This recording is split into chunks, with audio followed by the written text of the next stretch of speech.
Big show on tap tonight. My name is Bryce Koon. Welcome into Swarm Talk. Tonight we talk and we hear from you. Is Georgia Tech going to be a part of this new shift in college football? And what do they have to do to increase that value? We're going to talk brand value. So get out your notebooks. This is a business class. Nothing else other than that on tonight's episode of The Crowded Booth. Pile in here and make yourself feel at home. The crowded booth is coming on.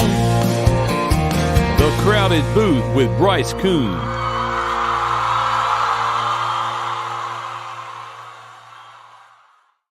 Well, welcome in. Hope you're having a fantastic week. It is Tuesday evening.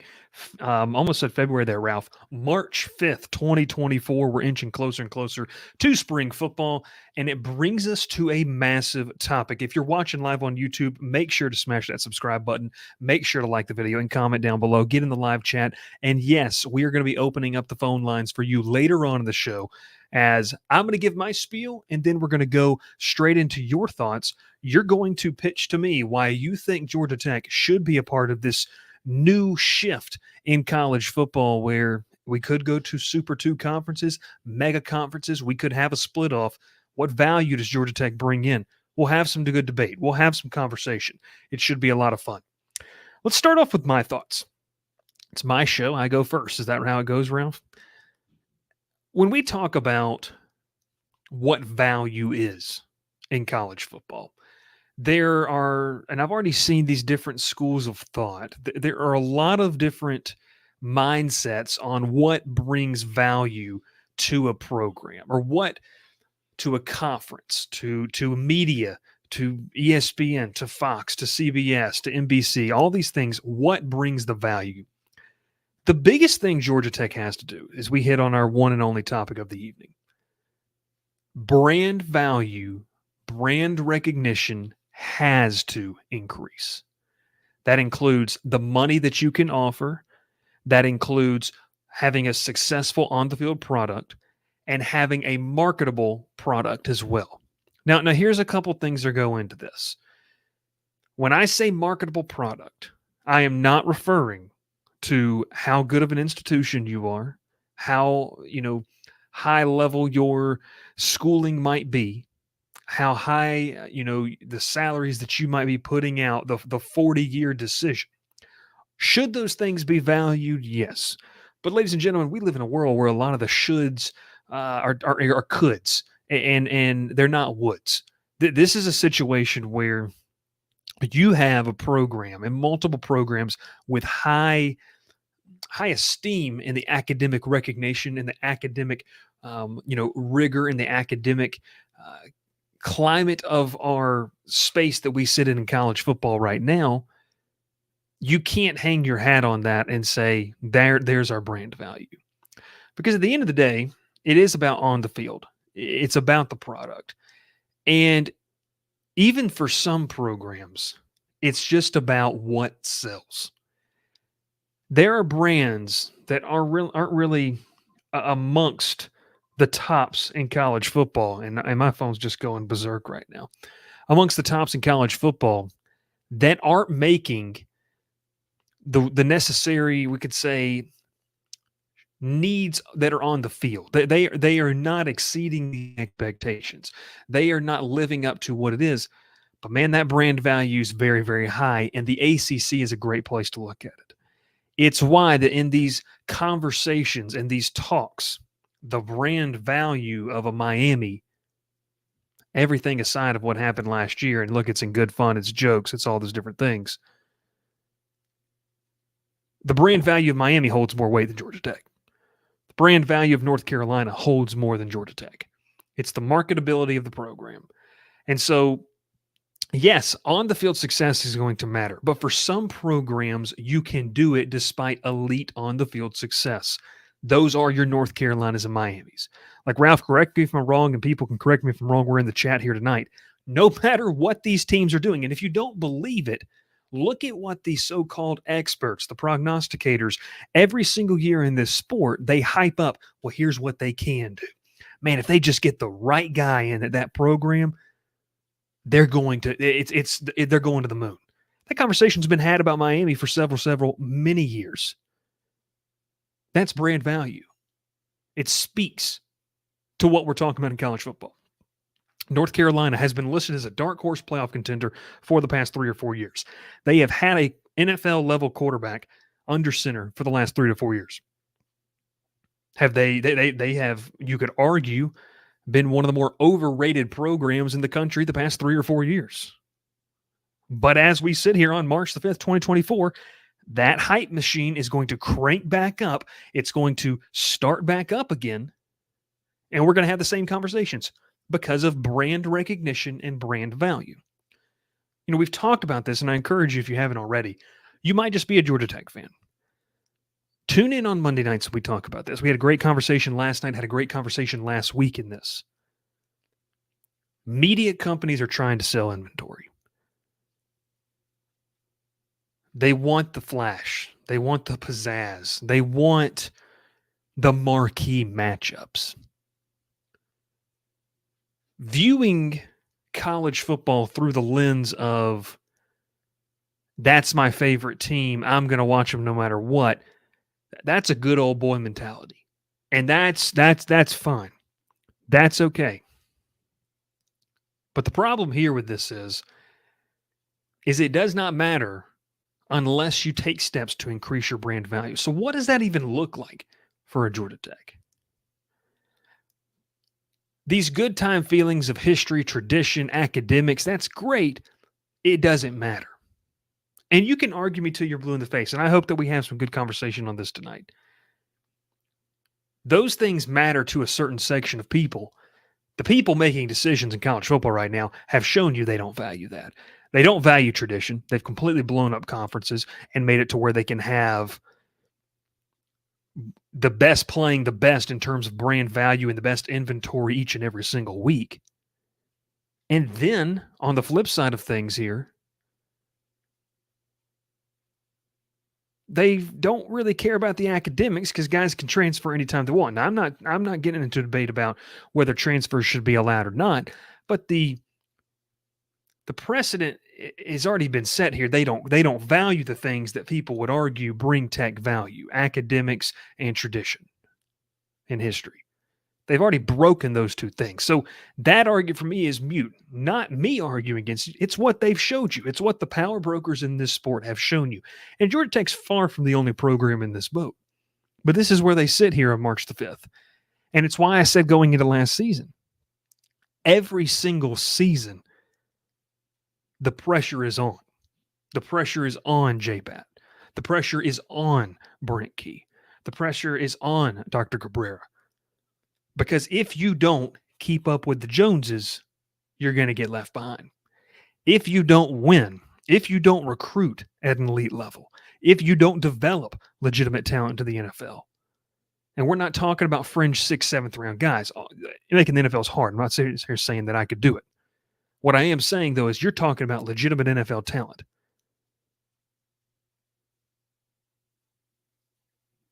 You have to show that you are going to become a player. Because there's no brand value with Georgia Tech on its own. There isn't. This isn't 2013. This isn't 2003. And it sure isn't 1990. You have to show something. And so Georgia Tech's going to have to win. It might seem like a crazy, type of response here to kind of get. But Georgia Tech's going to have to win football games at a consistent level to be able to bring up the brand value. Either that or we just see some influx of money, influx of legit. And I'm not talking about, it's better than it was. I'm talking about either you become what a Louisville has become in the ACC, which a lot of people have made parallels to what they did as A&M in the SEC. You come into some crazy amount of money or you win. And maybe you can do both. I sit in the camp of Georgia Tech is going to be a place where you have to win, because I don't think that this is a situation personally where you're going to just see money roll in before the results happen, unless things fundamentally change. So the calling cards of what makes Georgia Tech a great place to go, and the calling cards of what people comment underneath recruits, say it's a 40-year decision or we have so-and-so graduates. Kids don't care about that. The high-level kids, the guys that get you to a national championship, the guys that win you titles, win championships, a lot of them don't really care about that. Education's a big factor, sure, and it's a plus if you get to go there. But this isn't a situation of where this is harping on. Top 100, 150, 200 players in the country are saying, what gets me the best chance to go to the next level? What gives me that best chance? So I think it's going to be very, very interesting to absolutely see what happens, how this goes, and frankly, the question of whether Georgia Tech can be a player at the next level, I'm going to give you my take. I don't know if they can. Georgia Tech sits in a weird situation. The pressure is there, like I mentioned, to win. You have to keep climbing the ladder. If you slip back, you risk slipping into college football purgatory. And I think that's the terminology that I'm going to use for it.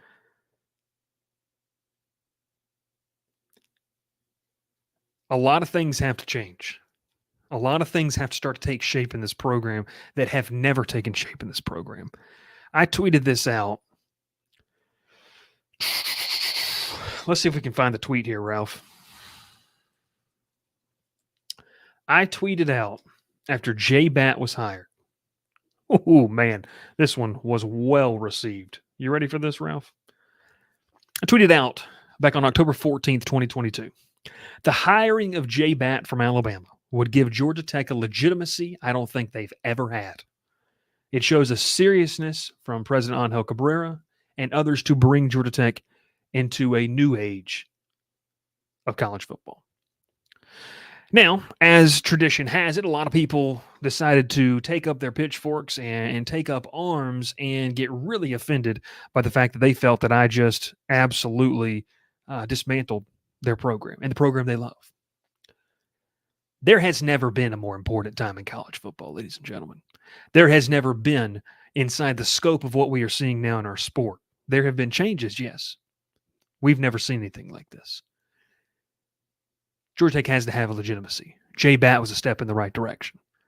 They have to show some type of legitimate value to the Big Ten, to the SEC, to anybody who is interested in adding and creating this potential super league. And I'll say this too, and I said this last night. This isn't just some message board rumor. This isn't just some Twitter or Reddit thread. This isn't something that you find in some random Discord.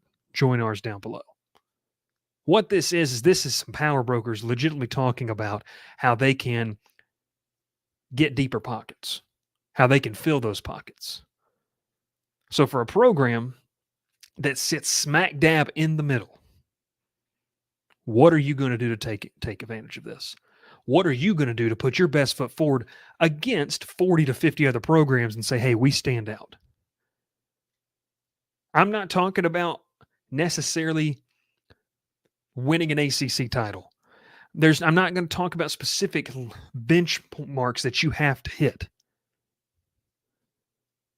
What I'm talking about is when this thing happens, and most likely it is, and it feels like it is, and the conversations between athletic directors, the conversations between the power brokers and the media companies, those are real conversations about breaking off because the SEC and the Big Ten hold all the weight here. If these things happen, when they look down the line and they see a North Carolina State, a Wake Forest, a Georgia Tech, Kansas State, Kansas, TCU, what makes Georgia Tech stand out amongst those? That's the question. It's a question I have for you all as we're about to get ready to open up the phone lines. You got to win. And this isn't a message of despair. This isn't a message of it's all over. But it is time to take this serious. It's time to be serious because you finally got the program back, and I've said this multiple times. You finally got this program back to a state of, okay, now we have somewhere to stand on to now we can try to launch to the next level. But there is a sense of urgency for this. Because you could seriously be looking at a 2026, 2027 of a 40-team Super League. And what's the pitch for Georgia Tech to be in it? I'm genuinely curious because as of it right now, I think they're on the outside looking in. And nationally, that's the appeal, or that's the viewpoint. Is nationally Georgia Tech's a program on the outside looking in. And I'll take it a step further. I don't think that they're going to get there with money by being, the biggest brand, because I'm going to say this right here on this show right now. You're not even the biggest brand in your own state. Take it a step further. You're not even the biggest brand in your own city. And I'm not talking about Georgia State. But I'm talking about when you talk about brand recognition, when people go to Atlanta, you're going to see more red and black than you are going to see white and gold. It isn't a shot. It's just legitimacy. And that's happened for far too long. So some things you're not going to be able to overcome. And sometimes that begs the question. People wonder, well, why is Virginia in this? Or why is Virginia Tech in this? Why are these other schools in these conversations? You're the state school. You're the flagship.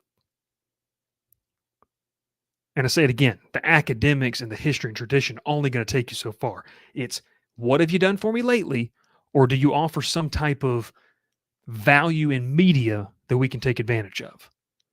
And everyone who sits there and wants to say, well, we're in Atlanta, the pushback is going to be, well, then why do we see more Georgia fans? Why do we see more Georgia branding and licensing than Georgia Tech? It's a hard situation to sit in, and it's not one that's necessarily fun to talk about, but it's the legitimacy of what we're talking about here tonight, of where do they stand. I think as of right now, like if they were to split off tomorrow, I think Georgia Tech's left behind. The only way to do it is to win. That's why I said there's never been a more important time. There's never been more consequential hire for Dr. Cabrera than hiring Jay Batt. The weight that Brent Key feels, whether he acknowledges it publicly or not, has never been heavier than probably any other coach in Georgia Tech football history, because of where we're trending in the day and age of college football. In the scope of what we're talking about, there's never been a more important time. So I really, really wonder where this thing goes. It's going to be very, very interesting. We're going to open up the phone lines. Ralph is going to put the number up there. Would love to hear from you. And look, don't be shy. Don't be afraid. We're gonna talk more about this. But I think this is very, very interesting. You can see the number right there. We've got Call the Show. Ralph, I believe everything's set up for it. We had it right. I believe so. You can call in 706-940-2321. First call in. Let's get to it. Hello, state your name, where you're calling from, and welcome to the show. Hey, this is Devansh. I'm calling right from Georgia Tech campus. You took a step. In my dorm room. I appreciate you. All right. I'm calling in because I think the answer to this situation kind of sucks. If I was the Big Ten and SEC commissioner tomorrow, I don't see a world in which I would take Georgia Tech today. Because as you said, right, biggest brand in Atlanta is Georgia, right? I don't really see any movement from the GTAA at all to kind of shift that needle. And I think that's been a result of basically, I think it had to do partly with Paul Johnson's tenure here, right? He was a very no-nonsense guy. And, everyone loves him for that, right? But he was never, we didn't hire him because he was a good marketer, right? And then when we got Collins, we hired a guy that was huge into marketing and wasn't very good at coaching. And I think he is taking a step in the wrong direction in regards to that. That was one thing that at least I think Collins got right. He tied the identity of Georgia Tech to Atlanta, or at least he tried to. Because as a 20-something, if I ask someone roughly my age and the city of Atlanta what school they really associate with Atlanta, they're going to say Georgia State more than any other option, right? And I think that's been a failure on the part of the GTAA and Georgia Tech as a whole. I think if we had someone like, I think we had a better marketing strategy towards all of Metro Atlanta. I think that is something that could genuinely push the needle for someone like the Big Ten commissioner, most likely. But I think the odds are just crap, like across the board.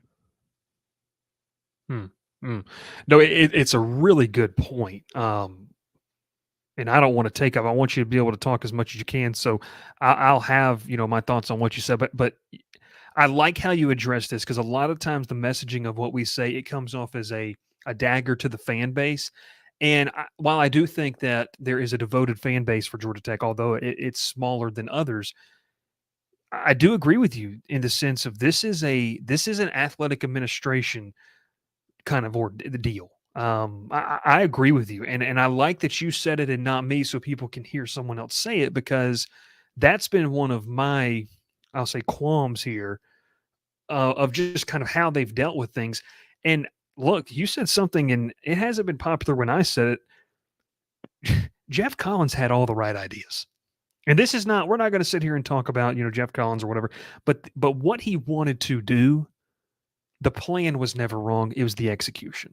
He failed on the execution aspect. And he made Georgia Tech fun in the sense of the branding, and it just became a joke, and it became, a meme to everybody, including Tech fans, when you didn't win. I feel like that can be agreed on by most fans, maybe. Oh yeah, absolutely. Like, I think if he was a good coach, the Waffle House stuff wouldn't have been nearly as corny. Like it would have been a fun time on campus. And I think in order for us to get into the conversations with the Big Ten and the SEC about potentially being in, it's going to be a conversation about market potential rather than our current market status. If we have a couple decent seasons and we're winning, then it's possible that we could sneak away in. Because I mean, like, the problem with, like, Virginia and Virginia Tech, right? Those schools, there's really no pro football. Like, people are watching in Virginia that's in Virginia, right? So that's an opportunity for people to touch college ball. Whereas here we have the Falcons, who in the future are probably going to be competitors to this new CSB supermodel. And we also have Georgia, right? But I think if you consider the fact that the current student population is growing, Tech's presence in Atlanta is growing, and if you combine that with a good athletic administration that knows how to market to the city of Atlanta well, like selling Georgia Tech as Atlanta, then I think we have real potential. But I don't see that really happening anytime soon.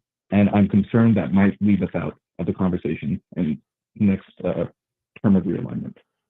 Yeah. No, those are fantastic points. Some of the best points we've had on the show. Hey, we appreciate you calling in. Thanks so much. All right. Thank you. Well, look, I'll just say this. I'm going to pause this, Ralph. You can take the phone off, because I want to talk to that. We got another call in here. We'll go ahead. Hey, thanks so much for calling in. Where are you calling from? This is Rec Talk calling from Smyrna. All right, Rec Talk. I saw you in the comments down there. Ralph's running it, so we hadn't got the chance to get to him. But let's tell me what you're thinking. Well, first of all, and I put it in the comments, we've got to take an honest appraisal of where we are.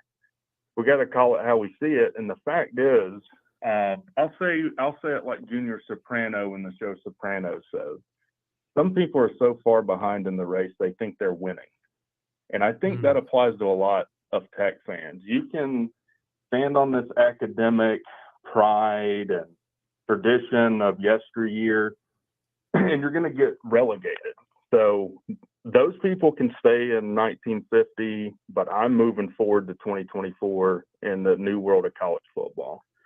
I can tell you how I would market it, and we're kind of into fantasy land. First of all, I would say, look, we're hiring a marketing team today to address the marketing of Atlanta, and we're going to do things different than we've ever done before. All these rap icons, there's all these Hollywood films being filmed here. We're pulling them into Tech. We're getting them on campus. We're having some celebrity every game on the sidelines with Tech gear on. And we're going to start building that up in our image of Atlanta. yes, I mean that would be a start. Not we're still far into fantasy land there because I don't know that they would do it or they would recognize that. I think your last caller had a good point, and this is how I've actually bid jobs in my career. You know, a lot of times you can say, look, this first round of projects isn't profitable, but it leads to far more profitable, higher margin work, which is what I think you got to do with tech. Give us a foothold in here and let us show you what we can do with the city of Atlanta. And really, the other thing you could do is bring tech barons in. I would really start trying to hook in, you know, could you get Elon there? Could you get, I mean, Clout is a tech baron of cybersecurity. Let's start rolling some of that money in and getting some money into this program. I think there's a lot of things you can do. The one thing I would say, you could win an ACC title tomorrow and still not be that much better off, I think, than you are now. A lot of these things go into things off the field. Well, and I want to ask you this too, because you're a tech alum and you obviously are a part of it. And I don't mean this as a slight, but it feels to me like a small, truly dedicated fan base compared to the Georgias, the Alabamas, these monster fan bases that are just spread out all over the place. Tech does have a dedicated fan base. How do you turn? Because my question is like, let's say that you win. Eventually, the money part's going to have to catch up because it's not going to be sustainable. And we've already seen that a lot of programs, it's not going to be sustainable. And you won't be able to sustain any type of competitives in a super league, even if they, let's say they let you into this hypothetical world. You have to have money to sustain it. So how do you turn the casual tech alum that's like, yeah, like we have a football program.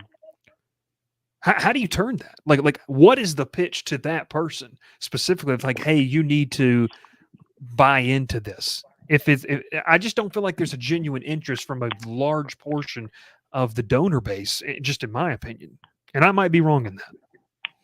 I think you're right. I mean, Paul made 3 ACC title appearances. Where was the money that followed it? So you're going to have to, I mean, you'd have to first secure a good bit of donor funding so that you could, you'd have to secure the funding first. You'd have to show that you had done that probably before you could get the ball rolling. Yeah. Yeah, I agree. No, I think you're right. That's the conundrum, right? Like it's the chicken or the egg. Like what has to come first? I don't think that you can, and for lack of a better term, I'll use moneyball this thing. Like you can't moneyball this approach and be one of the big competitors. So do you just fold up, close up shop and say we're going to compete with the Mercers, the Kennesaw States, and the Georgia Southerns and Georgia States of the world? And that's what Georgia Tech becomes, because that's the alternative here. Like if these things really progress, that's the alternative. That you're in some sort of mid-tier mix between lower power 4, group of 5, and high level FCS programs. And I've said this, like, I mean, you know, Will, one of our co-hosts, got blasted for it. But you're going to be looked at as more of the Georgia State, Georgia Southern level than the Georgias. Now, look, there's 120 other programs that are not even on Georgia's level. I'm not knocking Tech because of that. But the alternative is nobody's going to care outside of a few diehards, because there's not really going to be, you're not in big boy, and you're not in the big boy league anymore. And I don't even know what that looks like, to be honest with you, Rec. Well, I think you've got to convince the donor base you have, this kind of tight fan base that you're talking about, first of all, that's the reality. Like, look, we're not here to bash our own program, but we're talking about Tech football not being relevant again with conference realignment. And you're right, it is going to be a 2-team league. There are conversations that are having had, and they're going to tear away from the NCAA.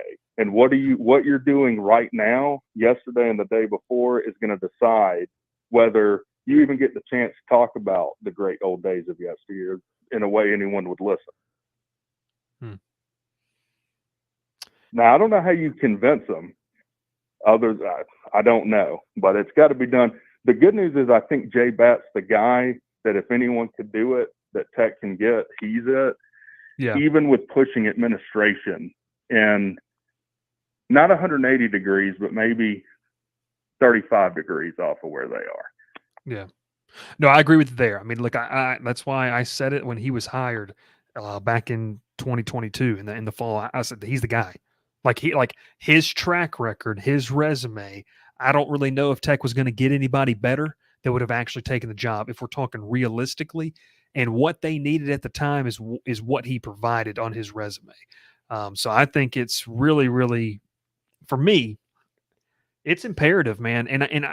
This is what I hate. And I know I went on your show a couple Saturdays ago or a couple Fridays ago and talked about this. People take it as, I think we've got to get past the offensive, the being offended part of this.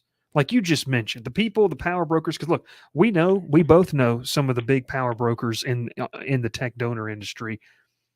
It's going to take more than just one or two names. Okay. Like, I don't think people realize the grand scope of what these other programs have at their disposal in terms of resources. It's not just donor A, Right. donor B that are really going to be able to fund these things. No, it's a whole alphabet times two that these other programs are getting. It's like you said when you started off the conversation, they're so far behind, but you just got to start somewhere. You got to find some type of starting point, which I believe J-Bat has. And I don't want to discredit anything he's done for the, year and a half that he's been on the job. Yeah, and there was a nasty 1-2 punch, I think, that made this a lot worse, and it's going to piss a lot of people off, and that's fine. That's kind of what I do these days. And it was Paul Johnson and Jeff Collins. Hey, look, Paul Johnson won a lot of games, having less talent, not caring about your linemen getting drafted because nothing in that system translates to the NFL. Did work at the time, to whatever degree you want to say it worked. And then You're right. Jeff Collins came in from a marketing standpoint. He just wasn't a good head coach. He was a horrible head coach. But marketing wise, he had all the right ideas. And this is now given fodder to those same people we're talking about to say, see, we need to go back to Paul. If you do that, it's over. It's over. Yeah. Collins also recruited better than anyone has at Tech. To give him a little bit of credit, I will. And we got to get, we got to lean into some of those ideas. I mean, like you've said, you come off the airport, like you see UCF. I saw that in your Discord on the banners and stuff. Like, I mean, we got to start changing this. Yeah. Yeah. No, I agree. You have to. You absolutely have to. So there's just so much to change. You have to start somewhere. I think they have. I do, because I don't want this to just become a pissing contest on the program. It's not. It really isn't. It's more of, folks, this is serious. Like, this isn't just some up in the clouds type of fairyland idea that the SEC and the Big Ten hold the power. Like, the NCAA is powerless. They can do whatever they want. They hold the power. And I said on last night's show, Rec, like, they legitimately could just add 10 more teams and leave. And Tech's not one of those 10 teams from a brand value standpoint. Like, if we're just being honest, they're not. They're not. And the response of, like, you're not in it from a lot of people is to shoot them the bird, which makes zero sense to me. It's to get offended because it's like a train's barreling down and people want to get mad that your message is a little aggressive. I don't care about the message. I'm trying to get out of the way of this train and get on the right track. Yeah, you can stand on those tracks if you want to and get run over, but that train's coming. And I'm just trying to tell you with a sense of urgency. Because look, and I know this applies for you too. I love this team. I want to see it be what I know it can be, and I know it can be a whole lot more than what it's been. It's been held back by some things that are nuanced. And people don't want to really look at nuance, and you'll hear, oh, well, you just got to coach these guys up. It's more important than that. Well, let me ask you this. What would be step one today if you were the AD? I'm going to tell you, and I call him Mr. Singh because I would butcher his first name, and I apologize, but he made a great point. Mine is, you have to make Georgia Tech synonymous with Atlanta. That would be mine, just personally. Like, that's what you have to do. Yeah, Georgia Tech. When people think Atlanta, they got to think Georgia Tech. And to the Georgia Tech fan, this is the thing. A lot of people just talk to people like-minded. When you talk to a Georgia Tech fan, oh, we lost Rec there. He's still watching. We had somebody else call. Go ahead and call in while I'm talking about this. First thing. All right. The Ralph, this says, let's just get right here. Thanks so much for calling. What's your name and where are you calling from? This is your boy TriStar. You know who this is. TriStar. All right. What's up, man? Non-Georgia Tech fan, but let us know your thoughts on the situation. How would you market Georgia Tech to be a player, whether it's in the SEC or the Big Ten? Well, as y'all have heard me say numerous times, y'all know where I think y'all should be, and y'all should have been for years. And my thing is that a lot of people, me and even one of my good friends on Twitter, we had a phone conversation about this. And he's from the east side of Atlanta, so he grew up there. I used to live in Cobb County, in Kennesaw, and I always tell people like, Tech has a lot more fans than you think. I mean, just a lot of them are not on social media. Yeah. I said, and they've even said this, and they're Georgia fans. The people I talked to about this that live down there and that know more of what's going on right now than I do. And they said, listen, if they put that SEC patch back on them, you'd see a lot more fans come out. And think about it, where Georgia Tech is located. You're literally in downtown Atlanta. You're literally there. I mean, you go 2 blocks over, you're in the Bluff, over there on the west side. Yeah. And as I told everybody, I said, listen, Tech's a gold mine. A lot of people don't realize that. I said, because here's the thing. As you've seen, I put in the Discord chat and everything how I would do the conferences. I think that would fix all these problems, because one thing that a lot of people, I guess, they're forgetting about is that even if, say, the SEC and Big Ten were to split off and all that stuff and try to be NFL, the Diet Coke version, they're still students first. A lot of these players do care about their education. I mean, people are acting like it's, from back in the 70s where some of these players couldn't even read past the kindergarten level. I mean, a lot of players. I mean, yeah, you've got a select few, but a lot of athletes do care about their education. And I hear people say all the time, well, you know what holds Tech back is the academic standards. I'm like, Auburn's an engineering school. You don't think they have academic standards? Yeah. Tennessee's got academic standards. Ohio State's got academic standards. Notre Dame, Michigan, USC. Most of your quote-unquote blue blood programs have high academic standards. You don't think Penn State don't have a high academic standards? You don't think Miami does? I mean, again, the whole academic standard thing is just ridiculous. But, yeah, the whole power grab by the SEC and Big Ten, I hate it. All this realignment stuff is killing the sport that I grew up loving, and not just in football. A lot of people are forgetting. Everyone's just looking at it from the football lens. Think about baseball. Think about soccer. Think about rowing. Think about all the other small sports. I mean, I was just in North Carolina State Twitter space the other day. A couple of their fans were talking about cutting women's soccer because it makes no money. And I'm like, no. And like I said, I'm not just some local yokel East Tennessee hillbilly that don't know anything. I covered the University of Tennessee. I've had family that's played at the university, multiple sports. I've got family that currently goes there. We've donated to the university for many years. And I just think all this is going to end up blowing up in their face because they're going to run off so many fans. It's going to be just like in the NFL where you've got way less fans, but you're charging them an exorbitant amount of money. I was looking at the Clemson-Georgia game in Mercedes-Benz Stadium for the cheapest tickets, like almost $400. I'm like, it's ridiculous. Just go watch it. Go watch a college football game. And, that to me, that I think eventually it's all going to go full circle, because look at I'll give you an example. I'm sorry if seems like I talk over myself. My mind works crazy. I start going. You're fine. But anyways, I've been up into Oregon and Washington. As you know, I'm a truck driver. I've been all up into that part of the country and actually talked to the Oregon fans that live there. I'll use Oregon as an example because I know kind of a little bit what goes on up there. because I got a cousin that lives there. And I was talking to their fans, and I asked them, I said, how do you feel about joining the Big Ten? Unequivocally, I did not hear one person say they liked it. They hated it. I said, why? It's more money. They said, it's not like we're going to see more money. I said, yeah, but won't you get better facilities? They said, we're going to have better facilities than what we have right now. Yeah. They said, we got some of the best facilities in the nation when it comes to football. They said all it is egos getting away, and you watch what's going to happen. You're going to start seeing attendance out there go down because they're losing and they're not getting as good of recruits as they were getting, and they're not going to get as much money.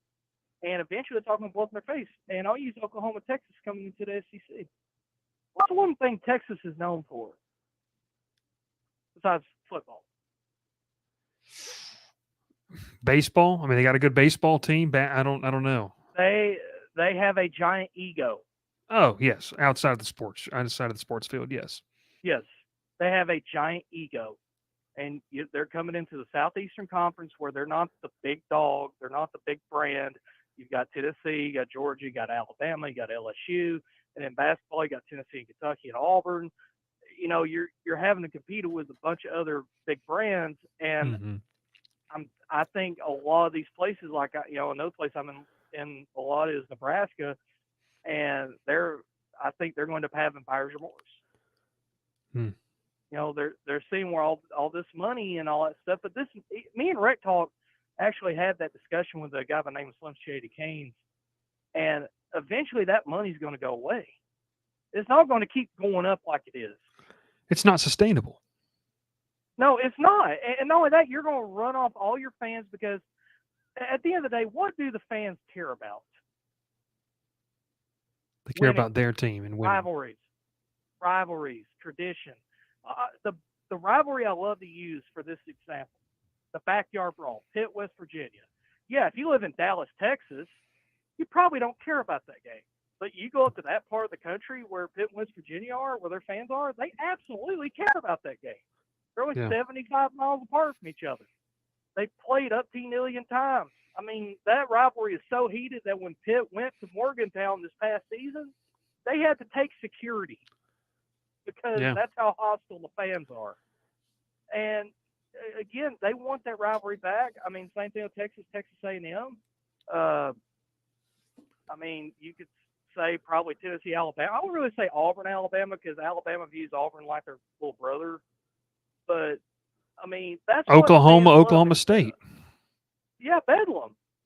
Like the one great rivalry, unfortunately, you've not seen really in the last 20 plus years be at that level is Oklahoma, Nebraska. That game used to decide national champions. Yeah.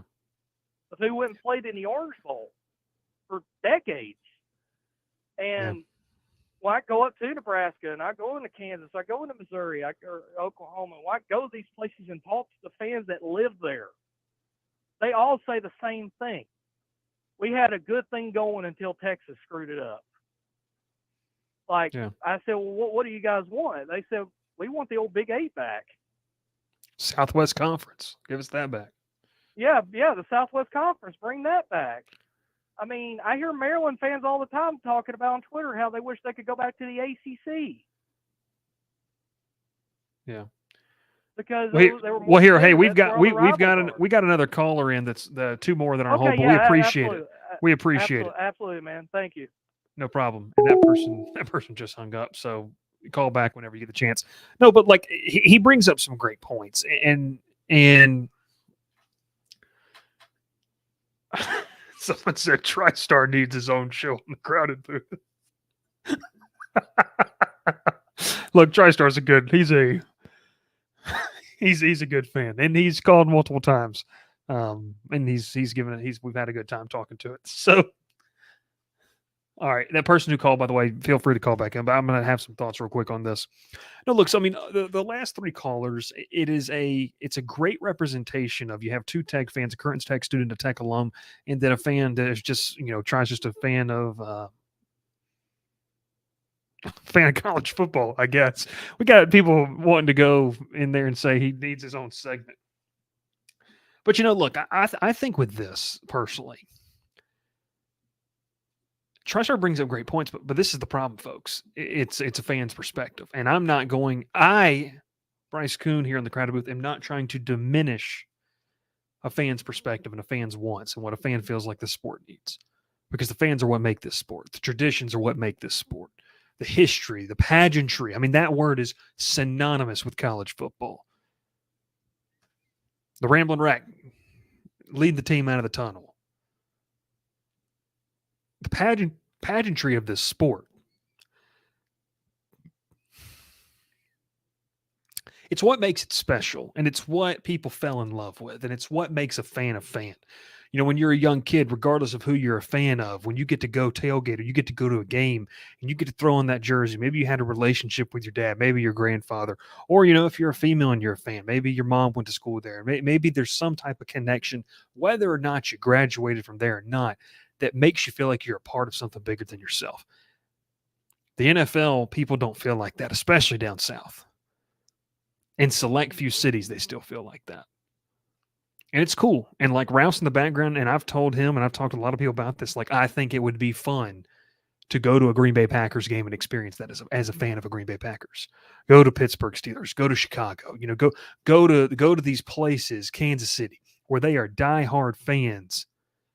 Because that's what it is like when you're in Athens, when you're in Baton Rouge, when you're in Ralph just put Go Bills, when things like that. But when you're in Baton Rouge, when you're in Athens, Tuscaloosa, Auburn, and Atlanta for a lot of people, and a majority of the people that are subscribed to this channel.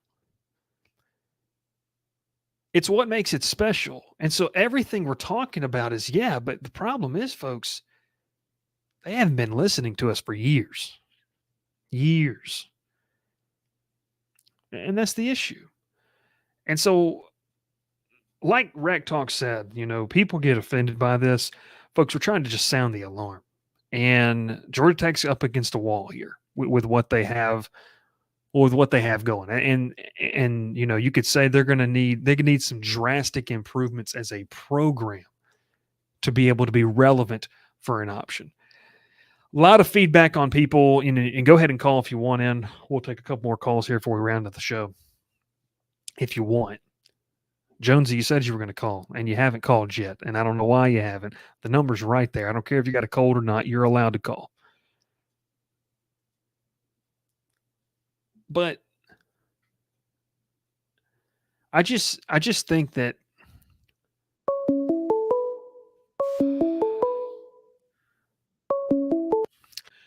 all right, what's your name? Where are you calling from? John Freeman, Bowden, Georgia. That's awesome. What you got for us? Well, you asked me to call, so I'm going to call. I guess my feelings are, sorry, I got a cold, bear with me. My feelings are, I think Tech's doomed. I don't think there's any coming back from where they're at right now. I think they picked the worst time to have Jeff Collins as a coach and for Georgia to be as dominant as they are.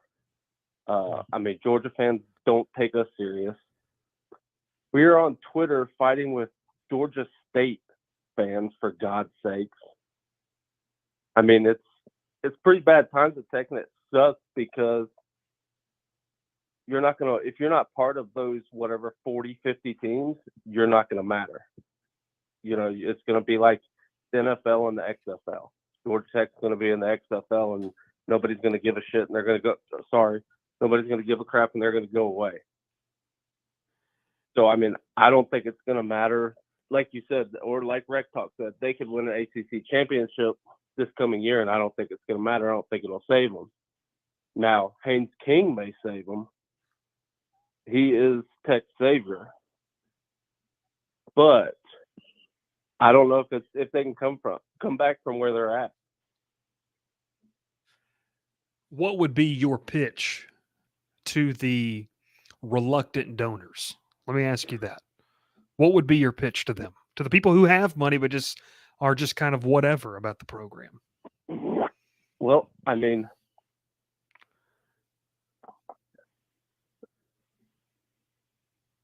my granddad graduated from Georgia Tech and was an architect, and he donated money to the school. But I think the people that have the money that are graduating from that university are not going to spend their money on the sports. I think Dev talks about the student section, and I do think the student section has got behind the program this year, but I just don't, a lot of the people move out of state and Tech becomes irrelevant. They're not going to, give their hard-earned money to a program that's sorry. I don't know if Jay Back can fix that. The dude's sharp, there's no doubt about it, but it also hurts that Tech is not a huge school. They do not have a huge alumni base. What do you think creates, and I might be answering my own question here, what do you think creates the apathy that a lot of people have? Because this is the thing, if you talk to a Georgia alum, buddy, that they die for it. They got season tickets. They're going up to Athens every weekend, and you begin this lineage of my biggest thing is is this fan base going to die out? Because what's the marketing to these young kids of, hey, here's why you should be a Georgia Tech fan? Where is it being blasted in their face? Where do they see the road signs? Where do they see it on social media? A lot of people, and Dev made a comment earlier that is spot on, in my opinion. Is Brent Key going the opposite way because of the negative feedback of what Jeff Collins did? Jeff Collins' social media campaigns were only stupid when he never won. They weren't stupid from the onset of the plan. But it's really easy for people in hindsight to sit there and poke fun at it. So, where does the younger, how do you even become a Georgia Tech fan unless you have a lineage of Tech fans in your history? The sidewalk fan debate, which is obviously a common one in our Discord and across social media platforms. No, absolutely. I think a lot of the Georgia money is people that did not even go to school at Georgia. They bring in a ton of money from the common sidewalk fan because it's easy to be a Georgia fan now. We joked about when Mark Rick was there about, you can never win the big game. You can never, but they were still going 10-2, 9-3, 11-2. I just don't think, now if Tech puts a program on the field, I think with Atlanta being a transplant state and some people loving college football, Georgia Tech has, it is a great atmosphere at Bobby Dodd when they're good. It's fun to go. Night games are amazing. Yeah. It's fun, but right now, even though it is cheap, that's the best thing I say about being a Tech fan is you can get tickets to anything you want to go to, basketball, football, baseball. It's easy to get tickets. Georgia, that's not the case. Georgia Southern, I don't even think that's the case. So I don't know. I think you got to put a program on the field, and we've got to bring in some stars. I think, people like the superstars, and Tech needs a Calvin Johnson. I know we always go to Calvin Johnson. We had a Jahmyr Gibbs here who just left, and, people like to get upset about what Justin Fields said about, on that podcast about none of the people. They don't. That none of these young kids talk about Georgia Tech. It was, especially under Collins, it became a huge joke. And now with, is he doing some okay things? Yeah, but I know this for a fact. Kalen DeBoer has been in the Carrollton area. Obviously, there's a superstar at Carrollton High School, but he's been in the Carrollton area probably 5 times in the last 2 weeks. Carrollton's coach said Brent Key went there 1 time last year, and they have 10, 15, Division I prospects every year. That's a problem. Yeah, you said it well right there. Hey, we appreciate it. We get to hear your voice for the first time. Yes, sir. Thank you all. Love you all. I'll be honest with you. If you'd have gave me a bingo card, that's not how I thought he would have sounded. Does that catch anyone else by surprise? I was not expecting that. It also leads me to wonder, how old is he really? I have no clue. We got let's go on. Hey, welcome to the show. What's your name? Where are you calling from? Hey Bryce, I'm Luis. I'm calling from Northern Virginia. Um, just wanted to kind of give a little bit of a perspective on a former alumni. Yeah, go ahead. I showed up to Georgia Tech as a student, 2018. I saw the last year of Paul Johnson, and unfortunately, my undergrad time there coincided with worst era ever of Georgia Tech football. And just to give you an idea of the type of student that goes to Georgia Tech, people who go to Georgia, they grow up as Georgia fans. They love football. They love Georgia. They love the atmosphere around it. They go to the school because they love the idea of, I can go to Georgia where I've watched this team as a kid and fall in love with the school, and they got to go be students there and cheer in their student section. People go to Tech because they don't really care about sports. They want to get a degree that's going to make them a lot of money, and they're not going to donate that money back to the school. That's just the reality of it. From my friend group that I went to school with, I'm probably the only one, maybe another person or two, that really still follows Tech football in a meaningful way. I try to watch all the games. I went down to the UVA game last year, but I'm talking about a friend group of 15 plus people, maybe me and one or two other people. It was just to me, I've always thought that kind of the problem that Tech finds itself in nowadays is part of it has been bad decisions, but man, I feel like the timing of the bad decision and the timing of what has happened has just been so unlucky. I mean, going from Paul Johnson and Paul Johnson, people love him, but for the longest time, Tech was, they're the triple option school, a quirky school who does their quirky little scheme, and they're the nerd school. And, although that can be kind of, kind of cute in a way, it's not what's going to attract sidewalk fans. It's not what's going to attract mainstream attention. And going from that into then, we finally said, okay, it's time to move on from this. And then we go directly into a terribly performing head coach where these wacky stunts that he did just made us a laughing stock. I agree with some of the other callers that had said that he had the right idea about the marketing and everything. That's true. But it was just all those losses and turning us into a joke of a program exactly when we really, really, really needed to succeed, right at the cusp of all this realignment nonsense. It was just, coupled along with the fact that our main rival became the best program in college football, that's just, it's like whammy after whammy after whammy. It's not just a double whammy, it's quadruple, quintuple whammy of everything. So it's, lots of stuff can be said, lots of different factors. But yeah, it's just the future. I wouldn't completely say it's bleak, or definitely in the right direction, but I think it's just too little too late.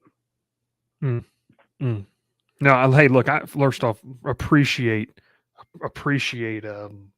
your thoughts on that. I think that was a very, very good look into, for some people who aren't grads, maybe they're just Tech fans. So, hey, appreciate the time, and I hope you have a fantastic rest of your night. All right, you too, Bryce. Good night. Want to get a Dev's comment here. This is great. Issue is that we don't want baby steps. We need leaps and bounds, and I think that's where we find ourselves. You can take baby steps. You're going to need a big jump. And I just don't know where it comes from. I think it comes, and I think where it's going to have to happen, because a lot of the things we've talked about here, and Ralph, I know you have some starred comments. I don't know how relevant they are to our current conversation. But a lot of what we're talking about here is money-based, donating-based. And so this is where I said, and Rec Talk does say, like the stream, make sure you like the video. If you're just joining us, we're doing a live call-in show. I want you to pitch to me why you think Georgia Tech should be in that next round of realignment. And I think we've had some good conversations, some sobering conversations for some, because this is a problem. It is, and it's not. I think we just sit in a sense of things need to happen. They need to shift, and the best way for Tech to be equipped to shift it is to win. So you're going to have to get a lot out of a little. And I don't mean that this roster is devoid of talent. I'm just talking about like you're going to have to win 7-8 games this year. And then next year, you're going to have to win 8 games. 8 wins is going to have to become the new floor of this program.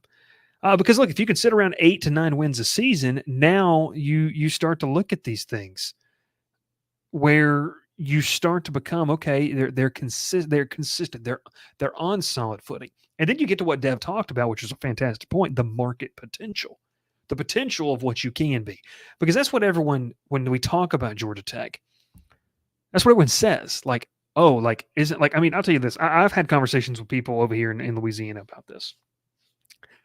I live in an apartment right now. I have a guy lives 2 buildings down, Georgia Tech grad. Wife and I were on a walk the other day around the complex, and I stopped him and we talked for a little bit. And he even mentioned, I asked him what he thought about the football season. He's like, hey, it was nice. Like, it was nice to have, it was crazy, obviously, but it was nice to have something to cheer for and feel re-engaged. And I saw that word again that someone mentioned in the comments. The fan base is trying to get re-engaged, and that's hard. It's really hard when you don't have a deep fan base to begin with in terms of what you're going up against. So I just think that we sit in a situation where Georgia Tech could really benefit from having some leaps and bounds happen in the on-the-field product. The problem is I think all of this is money-based. And how many times, if you're not going to have the money, how many times or how sustainable is it just to keep, as Rec Talk has mentioned, have I mentioned, to moneyball this thing, to just have such great analytics, to have such great coaching that's going to overcome all these challenges? It can happen, but you're talking about a transcendent type of coach. I mean, like, I'll just say this: I think the next GOAT that we crown in coaching college football, I don't think it's going to be from one of the big power brokers. I think it's going to be from someone who just found a way to make it work, did a lot with little, and not like a Paul Johnson, not like, but I'm talking about somebody who was able to make it sustainable without having the big NIL pot, but just being a great coach. And it bucks the trend of where we're going in college football. That, to me, is going to be the next person that we label as the GOAT of coaching. It was Nick Saban. He bucked a trend for 10 plus years. I mean, forever, it felt like, for a lot of fans. But now you sit in the situation of where Tech has to do that. And is Brent Key that guy? I don't know. I think Brent Key's a solid coach. I think he does a lot of things right. This is just bigger than him. And I think that's the one thing. Like, I'm not having the conversation of saying he's not the right person or he's doing things wrong. This is just bigger than a Brent Key problem. It's bigger than a Angel Cabrera problem. It's bigger than a, Jay Batt problem. This is a fundamental structure problem to where you're going to have a ceiling. You're going to have that glass ceiling. You can see what you could be, but are things willing to change to make that happen? And I don't know if, I'm going to be honest with you, and I encourage you, because we wrap it up here, I don't know if that changes. Like, I don't know what would change that. Because there's been no, I don't know. I think it's a fun, like, I just kind of think personally, and it can still be a fun product to root for. I just kind of think Tech is what Tech is. Like, I don't know if they're ever a national player within the scope, within this generation of Tech football, of college football. I don't know if they are. So it's going to be interesting. Hey, we appreciate everyone that tuned in. We appreciate the calls. This is exactly what we wanted from this product here. Fantastic stuff. We really do appreciate, and like we said, we appreciate the support as well of what you guys are able to do. And it's it really does mean a lot to myself, to Ralph, and to Will as well. because this is a lot of fun. We talk college football. We're talking about this in March. And look, we're going to have some more spring football conversation as we get ready. Things we're looking for in spring ball, things we're looking at in other aspects too. But man, it's going to be a lot of fun. I think that you should definitely stay tuned. If you have not already, if you're catching this after the fact, we would really encourage you to do a couple things. First off, go ahead and like this video. It's completely free for you to do. It helps us in that algorithm to broaden the reach. And I'll tell you this, like, this is one of the mouthpieces that we can speak from. No, we are not a fan show. This is a perspective of someone who cares about the program, enjoys when they do well, but didn't grow up a diehard fan, and that's been much publicized on forums and everything. But this is an interesting perspective where we can have conversation, we can have dialogue about this, and we can walk away understanding that, hey, things do need to be done, and we're going to have a lot of fun talking about them. We're going to, enjoy the great moments. One of the best shows we had all the time was after that Miami game last year.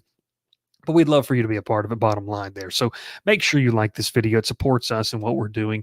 And then also hit that subscribe button if you're watching on YouTube. Completely free for you to do once again. We would absolutely love it. And Maxwell says, yes, it is right here. Great comment. I'm going to wrap it up here with, I don't understand how Tech can't be a top program with still to the players you play Georgia, Clemson, and slew of other top teams every year. Well, you lose. So that's where it's not me, like, once again, it's coming off rude or whatever, but you lose. You don't win those games. And you really, outside of this past year, haven't looked competitive outside the Georgia game. Like, you weren't competitive against Clemson. So that's the problem, is like, why are you guys want a couple of things. They want to win and they want to go to the NFL, and Tech has got to get to a point where they can do that. So we appreciate it. As always, like we said, like the video, subscribe to the channel. If you're listening to this, whether it's on radio across East Alabama or West Georgia on Wednesday evening, we do appreciate that as well. Make sure to tune in on the socials at The Crowded Booth, wherever you can find us, Facebook, Instagram, and X, formerly known as Twitter. Ralph Leary's in the background. My name's Bryce Koon. We appreciate you. Thanks so much for tuning in. Swarm Talk here on The Crowded Booth. Pile in here and make yourself feel at home.